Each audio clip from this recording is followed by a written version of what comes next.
Good afternoon, people. Welcome everyone to our sports news channel. Here you are always well informed. I ask you to please subscribe to the channel. Leave your like and thank you very much. Given his age and the current state of his team, Damian Lillard is not going to win a championship with the Portland Trail Blazers.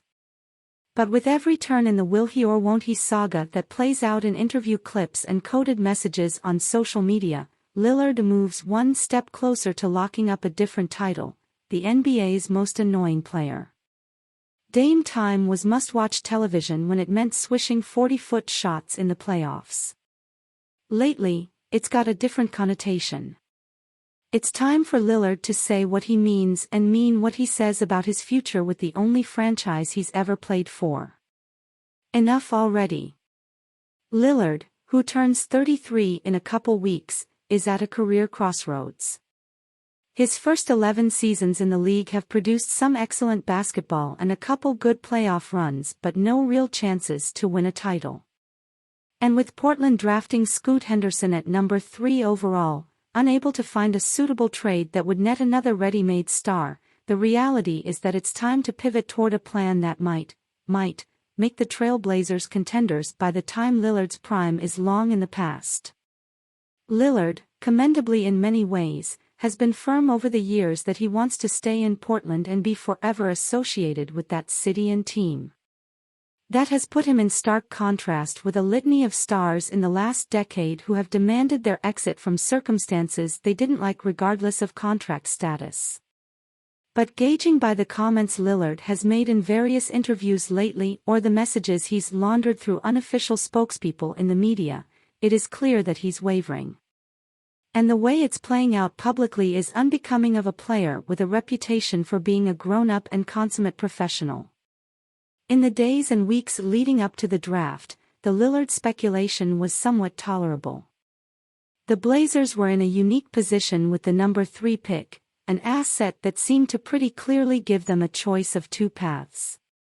Trade the pick and perhaps some other young assets that would allow Lillard to make a couple more runs as he moves into his mid and late 30s, or draft Henderson and go all in on the youth movement, which would obviously include getting significant assets in a Lillard trade. Simple, right? Apparently not. And as a result, the rest of us are rolling our eyes so much that it might soon become a new medical condition. What happened between Lillard and the Trail Blazers in the days and weeks leading up to the draft can best be described as some of the lamest, most passive-aggressive behavior we've seen in these inevitable divorce situations. And that's saying something given the high bar LeBron James has set for his peers in that department. Lillard believes he can win in Portland but doesn't want to play with kids. He might or might not like the idea of playing in Miami. The team either did or did not communicate its plans with Lillard as the draft was approaching. And, in perhaps the most laughable bit of news that has come out, Yahoo Sports reported that the Blazers weren't trying to trade Lillard to Miami but rather were hoping to put forth a compelling package that would net Bam Adebayo off a team that just played in the NBA Finals. But the latest, most nauseating development surely came on Monday when Chris Haynes of TNT and Bleacher Report, a reporter who is well known to have a close relationship with Lillard, said that Lillard and agent Aaron Goodwin were meeting with Blazers executives to discuss the direction of the franchise. Hours later, General Manager Joe Cronin issued a statement that included these words: "We remain committed to building a winner around Dame." The capper, though, came again via Haynes in a video posted on Bleacher Report's website.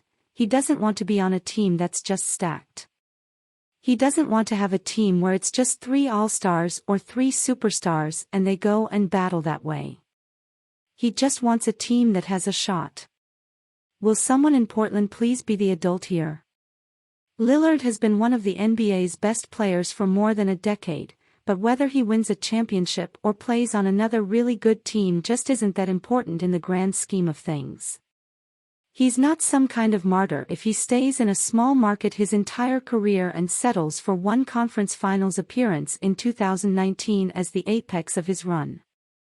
Likewise, If Lillard goes to Miami or somewhere else and eventually wins a ring while surrounded by other great players, what really changes for him other than being able to say he played for a championship team? All the stuff about needing a title to be viewed a certain way in history. That's all fake unless we are splitting the finest of hairs about the greatest of the greatest, and Lillard isn't part of those conversations anyway. He's a Hall of Fame guy if he never picks up a basketball again, and at this stage of the game the needle isn't going to move very much for him in either direction. So the question is, what does he want to do, and what's realistic? If Lillard's goal is to truly compete for a title, he needs to come to terms with the reality that time and circumstance is not on his side in Portland and ask the team to find him a better situation.